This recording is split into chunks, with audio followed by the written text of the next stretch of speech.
Quick now, who's the longest serving Prime Minister in the history of the British Empire or Commonwealth? Here's a hint. He's not British. He's actually Canadian. The answer is William Lyon Mackenzie King, who was Prime Minister of Canada for more than 21 years. King was born 150 years ago today. As good a reason as any to consider his legacy. We start our coverage where King is buried, in Mount Pleasant Cemetery, about 2 kilometers from this studio. We chat with historian Arthur Milnes about King's early life in Ontario's provincial capital. It's 70 years to the day that he collapsed right here as he was posing for his portrait. This is the history nerd in both of us, right? When you find yourself standing on a spot of historical importance on an important anniversary, I don't know about you, something kind of goes through me. It's hard to explain. Yeah, it is. Arthur, you're exactly the guy to talk to right now because William Lyon Mackenzie King's history in Ottawa is fairly well known. What is not well known is that he spent a considerable amount of time in Ontario's capital city, and that's the story you know. Well, I would argue he had a crash course in Toronto that no other prime minister has ever had, which is a general assignment reporter for probably close to about 15 months to 2 years, and he knew these streets of Toronto better than anybody. Where did he live when he lived in Toronto? It was on Beverly Street, and I remember I'd walk by sometimes when I was a journalism student at Ryerson. It was really exciting knowing that that's where the future prime minister lived. One of the jobs he had was to cover the murder trial of a 16-year-old kid. Yeah. Tell us that story. Well, it's a reminder just how brutal life was. You know, this is the 1890s, and this is a 16-year-old in a robbery gone bad and, you know, all that. And Mr. King's the future PM, a young reporter. He's in the courtroom as they pass. You know, you shall be hanged by your neck until dead. And the mother of the teenagers in the courtroom, and it's drama. And like I said, just a reminder how brutal life was. Here's a 16-year-old who gets sentenced to hang. And if you follow the story, he actually eventually was commuted, but then died in Kingston Penitentiary of tuberculosis or something. Yeah. Does King say in any of his coverage what he thought of the verdict? Oh, he just said law is inhumane.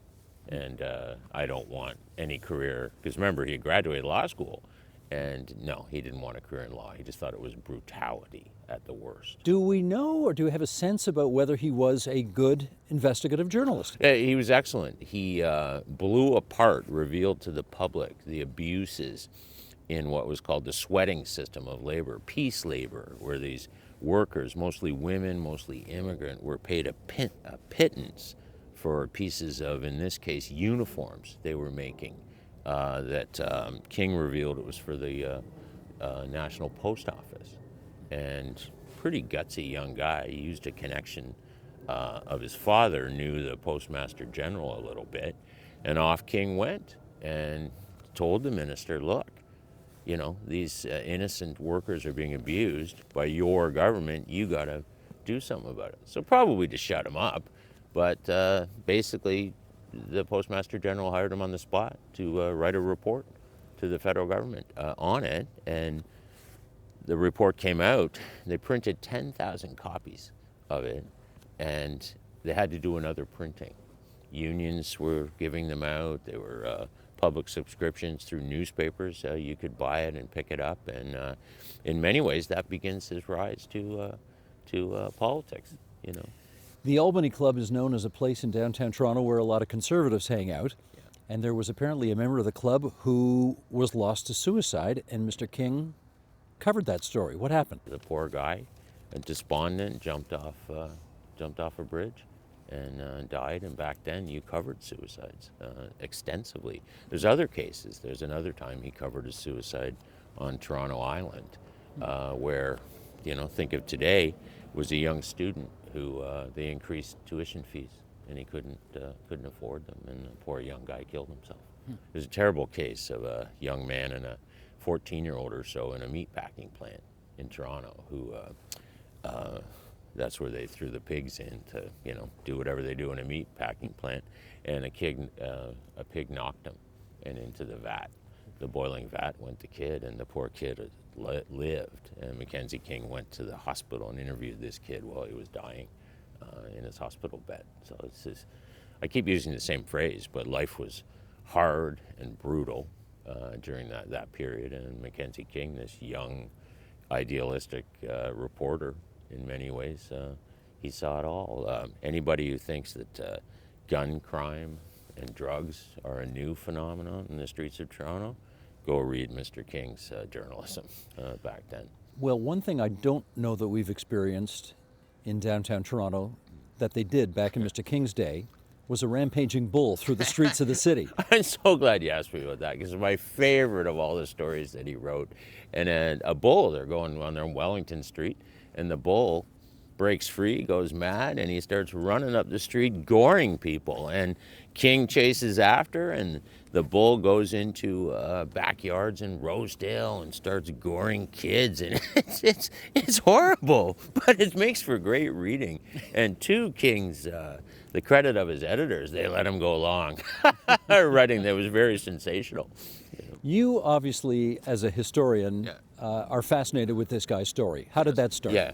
Well, with the journalism, I was a young journalism student at Ryerson, and I just found it fascinating that this future prime minister was a journalist walking on the same streets that I was as a student, and it's always fascinated me. And it's a part of his career that most biographers have skipped past. You know, they've mentioned it and stuff, but I don't know, the rest of his life, Mr. King self-identified as a journalist. When he was testifying before the U.S. Congress, he called himself a journalist at present.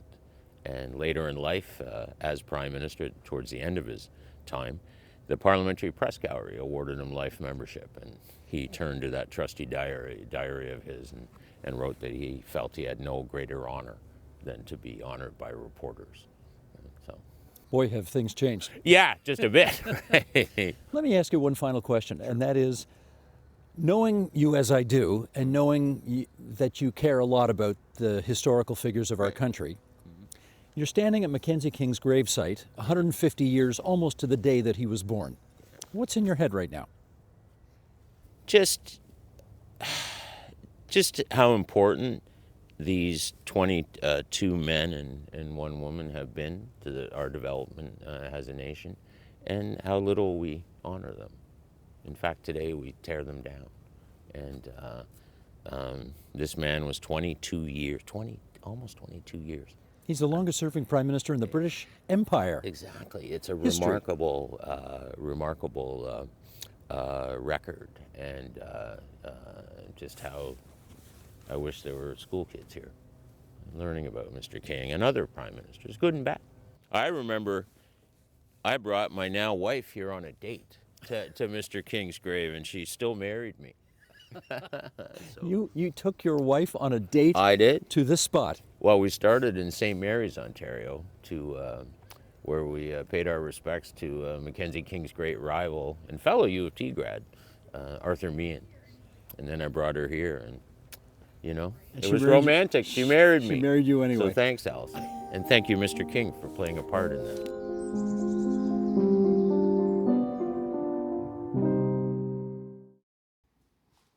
Let's continue our look at Mackenzie King's legacy with Patrice Dutil. He is professor in the Department of Politics and Public Administration at Toronto Metropolitan University. He's currently writing a book on King, which will come out next spring. Patricia McMahon, a director at the Osgood Society for Canadian Legal History and an assistant professor at the Osgood Hall Law School. And Christopher Dummett, professor of Canadian Studies at Trent University and the author of Unbuttoned, a history of Mackenzie King's secret life, which we will surely talk about in this program here. Good to see all three of you. Thanks for coming into TVO tonight. For, I suspect, the many of our viewers and listeners who don't know a darn thing about Mackenzie King, Sheldon, would you put up this fact file? We're going to do just some of the 411 here on our longest-serving prime minister. He was born, as we suggest, on this date, 150 years ago in what was then called Berlin, Ontario, now Kitchener. He succeeded Wilfrid Laurier as the Liberal Party leader in 1919 and then became Prime Minister of Canada on 3 different occasions. 1921 to 26, then he lost, but he came back in 26 and stayed till 30, and then he lost, but then he came back in 1935 and stayed till 48. He was part of the Allies' senior leadership during World War II, However, he was also responsible for the internment of Japanese Canadians at that time. He created the precursor to what today is Air Canada, the National Film Board, brought Newfoundland into Confederation, and got passed the first unemployment insurance program. He died on July 22, 1950, as the longest-serving PM in the Commonwealth. He never married, had no children, but, apropos of Mr. Dummett's book over there, deeply interested in spiritualism and the occult. Okay, the fact that you have a job for a very, very long time doesn't necessarily mean that you were great at it. So can we start with that? Patrice, was he a great prime minister? I don't count him as a great, but he was a very, very good prime minister, especially during the years of the Second World War. I don't find his record in the 1920s or 1930s to be compelling in any way, but he certainly led the country through war, and he brought the country out of the war united. And for that, certainly, he comes close to great. Close to great. Patricia, what say you? I would call him a great prime minister, in part because of what Patrice said, in that he kept the country together, despite some really challenging times during the Second World War. French and English, you mean? French and English. He also appointed the first woman to the Senate of Canada. I think he was a great prime minister. Was he perfect? No.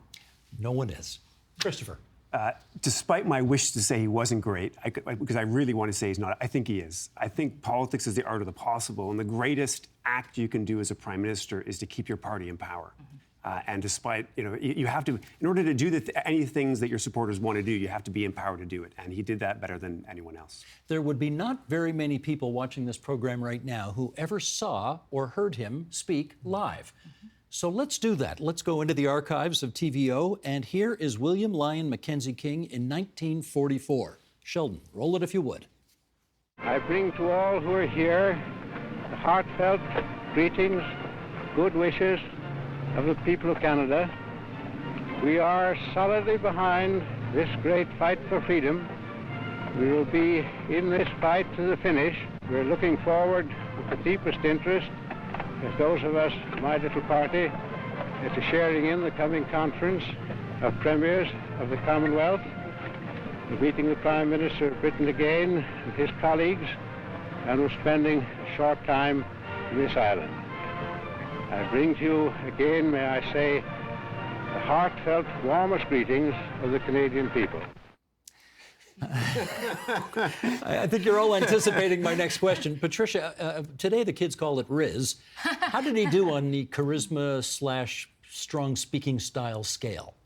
Poorly. He was almost certainly very lucky that people didn't hear him speak very often, and that he didn't live in the same kind of media environment that we have today, that is 24/7 news coverage. Perhaps in answer to your earlier question about was he great, he was also really lucky. Better to be lucky than great sometimes. I think sometimes it is. Yeah, But Patrice. he also was very clever in cultivating the media.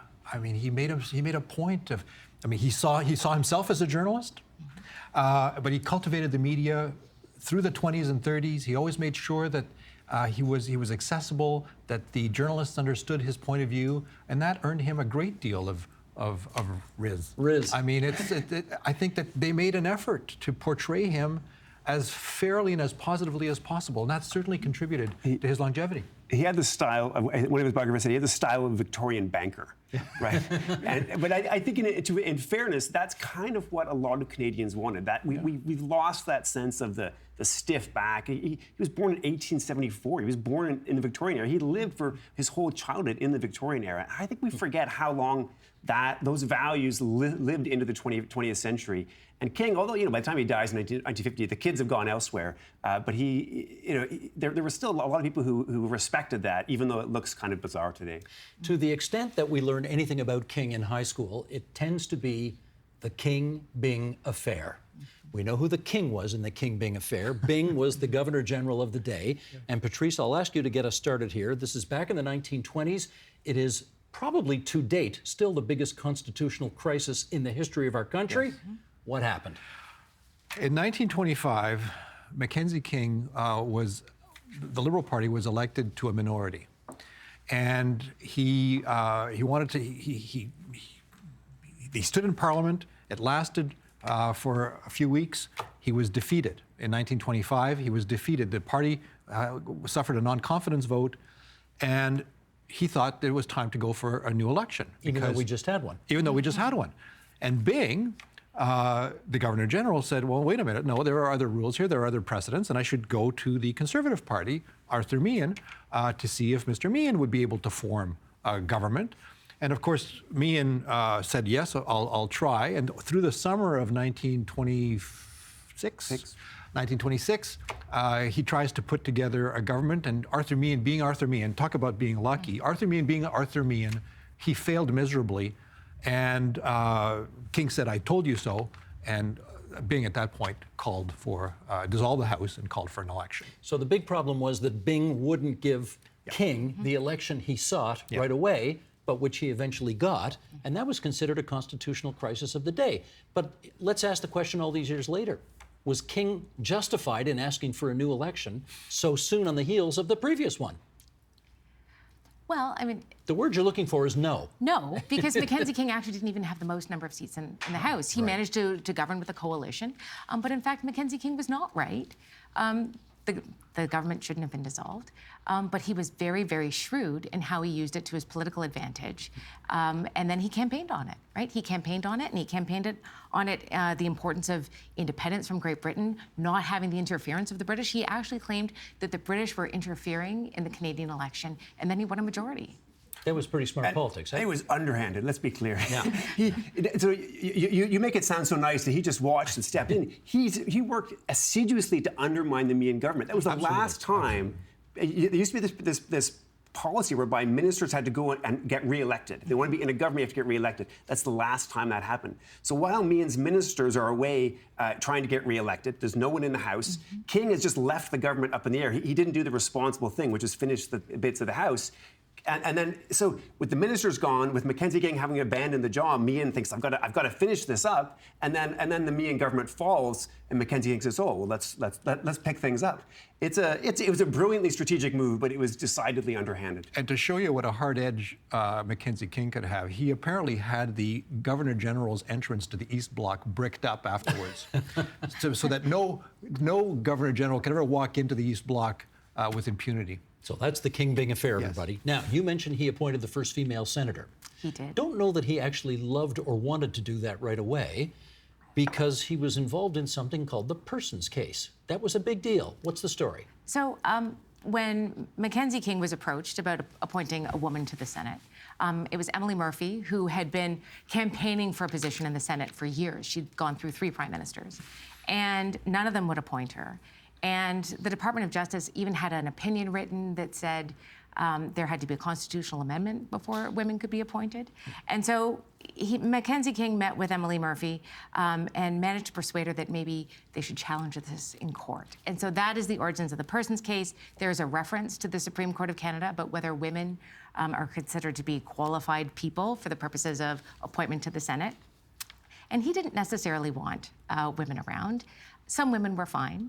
And he didn't object to Emily Murphy, but he found her to be overly aggressive, and that wasn't his taste in women. But originally, he wasn't going to oppose the reference, and he allowed the women to hire Newton Rowell, who had been the Liberal leader in Ontario, and he was an excellent, excellent counsel, and argued it before the Supreme Court of Canada. The Supreme Court of Canada said, no, women actually aren't qualified people for the purposes of the Senate provision of the Constitution.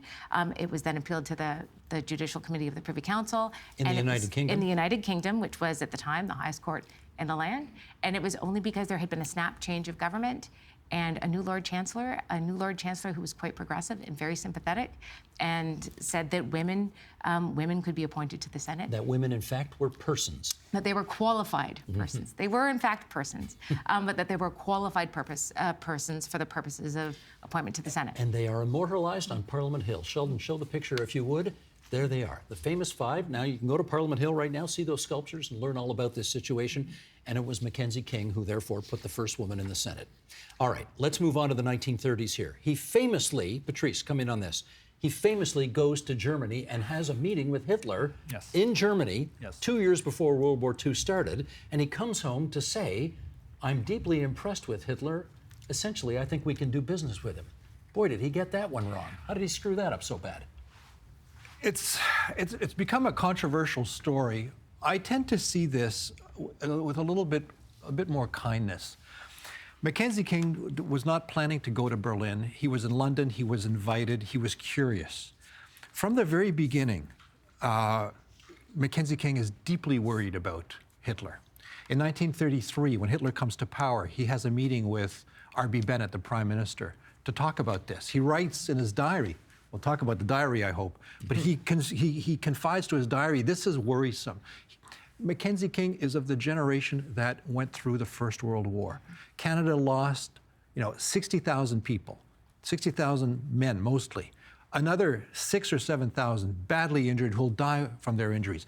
For a guy like Mackenzie King, it is utterly inconceivable that Germany would again tempt war. It is inconceivable. And so he needs to meet, when the opportunity comes up, he wants to see Hitler, to look into his eyes and try to guess whether this is indeed possible. Does this man have the motivation? It's a personal meeting. Hitler had some personal charm, apparently, and it exuded itself, and King comes away somewhat comforted. That being said, he doesn't double, he increases the military budget by 50%. He knows war is coming. So I tend to see this in a more realistic perspective. I think Mackenzie King knew what he was doing. He did it out of precaution. He did it out of curiosity. Of course, the Nazis were really flattering him and calling him all sorts of beautiful names, and they made him feel comfortable.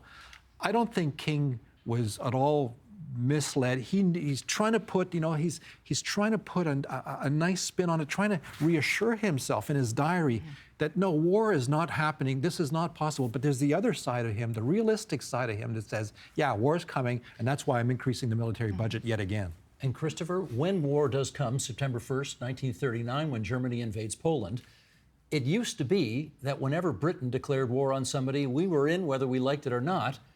King plants the flag for an independent Canadian foreign policy a week and a half later. What happens? Yeah, I mean, he'd started this in the 1920s, and he'd promised earlier in the year that Parliament would decide, because obviously war had almost broken out the year before. It's really, after appeasement had sort of seemed to work, but didn't really work.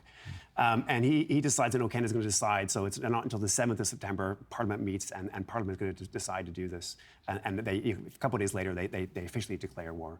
It's fascinating how much King wanted appeasement almost right up until into 1940. He does come around, and if you read his diary for 1939, all of a sudden he starts reading all the books he can about Germany. You can tell he's chastising himself for not taking it seriously enough, and so he's beginning to read more of what's out there on Hitler. You talked about the fact that you considered him a great prime minister because of the way he balanced French-English interests, particularly during this time. Mm-hmm. You've got English Canadians who are very much anxious to be there with Great Britain. Mm-hmm. You've got French Canadians who are wondering, why are we going into this war when our interests are not really affected in the way that Great Britain's are? How did he do that? Well, I think he learned from the First World War. He saw how divisive the First World War had been in terms of French-English relations. And what he does is he originally promises that there will be no conscription. He doesn't want to see a repeat of the First World War. Then he realizes that that might be necessary, so he decides to go to the people and he holds a plebiscite. Right? Not even a referendum, a plebiscite. And it's a very convoluted question where it would be released from the promise of not having conscription. And even then, even when he wins a majority of the vote to be released from this promise to not hold conscription, where the English support him and Quebec does not support it, even then he still delays. He delays until 1944, but that's when it starts to become apparent. And so one of the things about Mackenzie King is that he has the ability to, some people would say delay or dither, but the fact is he was willing to wait as long as he had to make a decision. He wouldn't have his hand forced. And I think the fact that he took as long as he did, it's not unlike waiting to go to war in 1939. I think waiting as long as he did, he brought the country with him. And what was the famous line? Conscription if necessary? If necessary, but not necessarily conscription. Right. That's just a perfect ambivalence, isn't it? It is, and he lost a defense minister over it. Right. His minister of defense resigned. Had submitted his resignation 2 years earlier, and Mackenzie King had held on to it. And it wasn't until the Minister of Defense, Ralston, had pushed for conscription that Mackenzie King magically retrieved his letter of resignation and finally accepted it. And at that point, he had a new Minister of Defense, and within a couple of months, conscription had been introduced anyway. We need to talk about the fact that there are many Italian Canadians, there are many Japanese Canadians, there are many Jewish Canadians who regard this time as a terrible stain on the King record, Patrice, because he set up internment camps for Japanese Canadians, Italian Canadians, and of course, when that ship with refugees escaping the Holocaust came out of Europe, the St. Louis, he's a King racist. turned it back. Steve, there's no tiptoeing around it. Mackenzie King, a Victorian, child of Victorian values, was very much a racist. He didn't like Catholics very much. He didn't like Asians very much. In fact, one of the first things he does when he comes into power in the early 1920s is pass the Chinese Exclusionary Act, which completely denies Chinese immigration to Canada. The Japanese thing, well, it's right after the attack on Pearl Harbor. The Americans are doing it. Mackenzie King does it too. There's a concern for continental defense. The Italians, it's a selection of people who were favorable to Mussolini, and I think the historical profession is divided on that. A lot of people think that the King government was in fact justified in jailing some of those guys. In terms of the Jewish issue, there's no doubt that, I mean, he was told time and again by the Jewish Congress, by Jewish opinion leaders, that Hitler is a threat, that what Hitler is doing to the Jews in Germany was wrong, and that Canada should not be in any way seen to support it. There's a lobby against the participation in the Olympic Games in 1936, both winter and summer. King says, no, we're going anyway. There was a lobby, there was outrage when he met Hitler. Again, King has his own reasons to go. There's no doubt that Mackenzie King was a racist. Is there any excusing his position of how many Jews can we admit to Canada? None is too many. Can we accept that because he was representative of the kind of, conventional anti-Semitism of the time that most Canadians probably felt? I think it's a time before the Charter. I think if you look at the reason he does it, especially with British Columbia, it's really quite clear. I don't think he's keen to impose the measures on British Columbia, but he looks at how many people can vote, and he's pressured by his ministers from British Columbia, and he does it. And similarly with the Jewish refugee policy, it's clear he's got 2 years out to Ernest Lapointe, his Quebec minister, the second most important person in the government, and he's because of his political opinions, he's more his attitudes towards people before the Charter. He's open to these ideas in a way that many people would have been. But I think the political pragmatics of it is that there are so many seats in British Columbia, there's so many seats in Quebec that this action depends on, and that is what mattered to him. And that's a time about how politics worked before the Charter. Social policy, legislation, what are you giving him credit for? Well, there were old age pensions, unemployment insurance, Baby bonus. Family allowance, right? I will say, to get back to the point about the Japanese Canadians, if I may, one of the things he did that he didn't have to do that was a little bit different from what the Americans were doing is they also sold all their property. Yes. They sold their property. Confiscated and sold and dragged their heels through the courts. And so where Mackenzie King was willing to refer other matters to the courts, really the way they dealt with Japanese Canadians was really beyond the pale, right?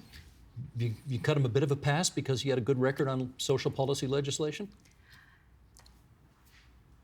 I think it's more mixed. I think that I have a lot of sympathy for the work he did on unemployment insurance. I have a lot of sympathy for the work that he did with old age pensions. I said he was a great prime minister earlier, and I meant it. You did. I did. And, he was very much concerned about what was within provincial jurisdiction and what was within federal jurisdiction. And he recognized, in many respects, that his hands were tied with what the federal government was able to do, given the way the courts had ruled against the federal government. Now we get to the fun stuff. Okay, Dummett, you get in here now. His nickname throughout history has been Weird Willie because he had a great interest in the supernatural. And I think this is my entree to you to tell us what in particular fascinated him about it and how did it manifest itself? I think just about everything. And since I published that book, I found out even more. Like, I think it can be two things can be true at the same time. He was obsessed with the ghosts, with the mediums. He absolutely believed this, and he did this on a regular basis. This was a huge part of his adult life. He was a bachelor. He was unmarried. He had his dog, and I think this took up a place in his life that I get it. 3 dogs named Pat. 3 dogs named Pat. All 3 dogs named Pat. Yeah, That's a Pat bit weird one, too. Pat two, Pats Pat are three. very adorable. Yeah, but that's it. But although interestingly, so I don't love Mackenzie King, but I'll give him this. I've read the transcripts of some of these mediums, and I've seen a bunch of times where it's incredibly clear that these mediums from beyond are trying to give him policy advice. And to King's credit, he just lets it pass. He doesn't follow this. He doesn't get sucked in. He could both incredibly canny at sussing that out, and yet on the other hand thinks he's speaking to his grandfather from the grave. He deeply loved his late mother and tried to commune with her on the other side. Was that ever successful, to our knowledge?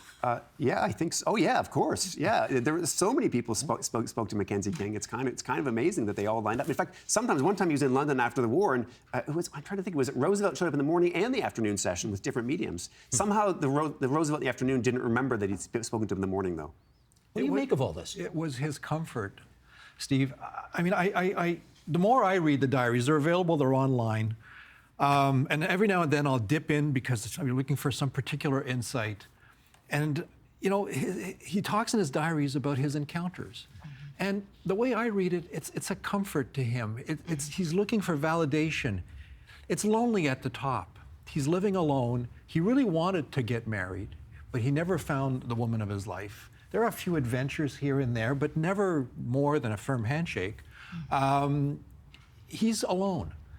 And he really is convinced that he is a man chosen for a particular mission, and he's looking for validation, whether it's Gladstone or Wilfrid Laurier, the beloved Wilfrid Laurier. Johnny MacDonald shows up every now and then.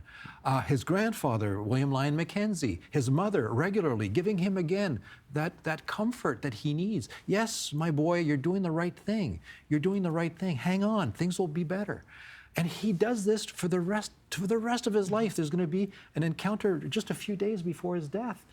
He needs this. We should say parenthetically, these diaries were supposed to have been destroyed on his orders, and they were not. Yeah. Not all of them anyway. Yeah, so I think that in the will it was the diaries would be destroyed except those portions which I've indicated are to be preserved. And there's all these literary executors after he dies, and they don't want them destroyed because they want to use them for the biography. And this one guy, Frederick McGregor, he said, well, he told me, and then his other assistant, Edward Handy, they said, he told us he wanted to use them. We know which parts. And so they keep them, and they keep them, and they keep them, and then, But they do burn the volume. They do burn, yeah, that's right, a couple of binders. Where his most intimate reports of his encounters with the other world were recorded. Because again, he wrote everything down. Does his record on the occult and all of this other stuff, in your view, should it dramatically affect the way we think about him all these years later? If anything, maybe it's one of the reasons why we still talk about him. Right? It makes him more interesting because you can see from the clip that you played earlier, he was a pretty colorless guy. And very often when I think of prime ministers with longevity who were pretty steady hand, I think of someone like Louis Saint-Laurent. People don't remember Louis Saint-Laurent, but people remember Despite Mackenzie the King. fact this guy wrote a book on We're making better. We're doing better. They should remember here. Louis Saint-Laurent more. But I think one of the reasons why people do remember Mackenzie King is because of his very double life and the fact that it was salacious. Okay, we've got to, let's also put on the record here, I think he was one of 3 prime ministers to have won a seat in 3 different provinces. That's a hard thing to do. John Turner was another, I guess Wilfrid Laurier was another, and Mackenzie King did it. Okay, he also, as we pointed out at the beginning, he won, then he lost, then he won, then he lost, and then he won and hung around for quite a chunk of time. I need to better understand what it was about this guy that allowed him to have such longevity in so many different parts of the country, despite the fact that he was as milquetoast a character as we found in the history of this country. Okay, Christopher, start us off. I too wonder how this happens. How does he not lose after in the 1920s? How does he lose not in 1930? Like he any political figure today will be gone. And I think it's his incredible ability to read people and to play them. There's one guy, Leonard Brockington, who got brought into King's office to do speeches in the 1940s. He said, being brought into a private meeting with Mackenzie King was like being slathered in whipped cream and bullshit. Sorry, can I swear on this? You can't say this. Just is did. official So, TV. he had this amazing ability to flatter you, to make you feel special, but then to have his own way. He knew what he wanted. He had a very firm idea of what he wanted. And he could play a room. He could play his cabinet. He gave them tons of freedom to do what they wanted. But on the things he cared about, he would listen. The things he cared about, he was incredibly firm. Tricia? Well, I think that's one of the things that always strikes me about Mackenzie King. If it had been anybody else, he would have been gone. We're never going to see, I never say never, but I have a hard time imagining anybody with that kind of political longevity, just because the electorate, political parties, they don't have that kind of patience anymore. Oh, it's impossible. Right? I mean, look at the guy who's got the job today. He's been in there 9 years, and already, the daggers are out for him. This guy was 21 years as prime minister. And he survived minority governments. He survived losing in opposition. He was he comes back in 1935 having lost to R.B. Bennett. That would never happen. But this is the hard edge of Mackenzie King, and this is one of the reasons, I think, why he really needs to communicate with the other world. He wins in 1921 with literally half the seats. He could be defeated at any moment. Why does he stay in power? Because he shows love to the Progressive Party. He's constantly talking to them. He's constantly talking to their leaders. He's defeated in 1925. Well, he doesn't get the government. He's aggressive with Meehan. He's reelected in 26. Again, it's a minority. It's not a majority. How does he do it? He cultivates relationships with the opposition. He convinces people to support him. He's defeated in 1930. Good for him, because he can come back in 35 with a big majority, and that's really the thing. He comes back with a big majority, but what does he do with it? Nothing. Nothing. He does nothing. Because he's still very much a Victorian. He's a Victorian liberal. He can't imagine spending money on social programs. That's not the thing. He's reelected, luckily, again, he's reelected in 1940 because of this promise on conscription. While the Conservatives are saying, we're all in, it's conscription now, let's do it now. And he's saying he has an understanding of the country. He's sensitive to that. But he's always under threat. That's the thing about Mackenzie King. He's always under threat. He knows he's not personally popular. He'll be defeated in Berlin, in Waterloo North. What's it called? I can't remember the name of the riding. The riding, yep. He's defeated in York North. Again, in Toronto in 1925. He winds up in PEI? No, he's in Saskatchewan, North Saskatchewan, Prince Albert, Saskatchewan. Prince Albert. And then in John Diefenbaker's 1945, when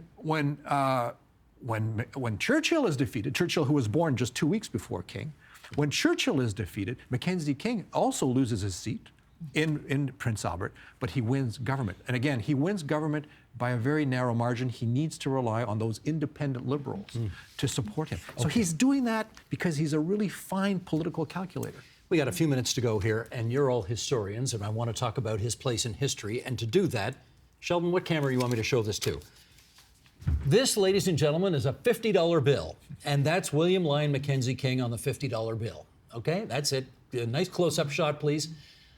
You're not going to see this bill very much longer. And the reason is, just yesterday, the country in its wisdom decided, I think marvelously, to put Terry Fox on the 5, which means Wilfrid Laurier got bumped off the 5, and he will now show up on the 50, which means King is SOL, if we know what that stands for. And I'd like to know, the day before William Lyon Mackenzie King's 150th birthday, what you think about taking him off our currency, considering he's the longest serving prime minister in the history of the British Empire, Commonwealth, and our country. Tricia. Maybe it's time to think about who's on the 100. That's Borden on the 100. Borden is on the 100. Maybe Mackenzie King gets bumped up to the 100. You're being awfully optimistic right now, aren't you? We can always dream. We can always dream. Patrice? I always say there is no zero sum in remembrance, and I think I'm sure the people at the Mint can come up with a really nice denomination that would have a number of prime ministers. We can have the conservative ones, we can have the liberal ones. I think that, it'd be a sad thing if we lost our contact with those prime ministers of our past, those men who, because they were men who shaped who shaped our country, who were, for all their warts, were representative of our country. More than any other person, they were representative of a time in the past. And so to see them on the dollar bill, I think is something that should be done. Why not bring back Mackenzie Bowl? Well, bring back MacDonald, certainly. MacDonald's been exiled now, hasn't he? But I'm hoping that it's time for him to come back. They need to be remembered, and I think we could be clever. They don't have to be taken off. Last half minute to you, please. Last half minute. Well, I love, nothing wrong with Terry Fox. Let's put Terry Fox on all kinds of things. Right on. Yes. I would trust this more if I thought the current government actually liked Canadian history and was proud of Canadian history. Doesn't have to be a zero-sum game. It shouldn't be a zero-sum game. But too often, national Canadian history is made to be a zero-sum game. And so I'm looking forward to hopefully a new federal government that might actually believe in supporting Canadian history. Gotcha. Well, on a day when everybody is talking about the finance minister resigning and the crisis of confidence in the current government of Canada, they zig, we zag. We're doing a story on a guy who hasn't been around for a long, long time. But happy 150th anniversary of his birth today to William Lyon Mackenzie King, and we thank Patricia McMahon from the Osgood Society for Canadian Legal History and the Osgood Hall Law School, and Christopher Dummett from Trent University, and Patrice Dutil from TMU. Really good of all of you for coming in and being on our program today, particularly you. You had a long schlep to get here, so thanks so much, Christopher. Thanks for doing this. Thanks for doing this.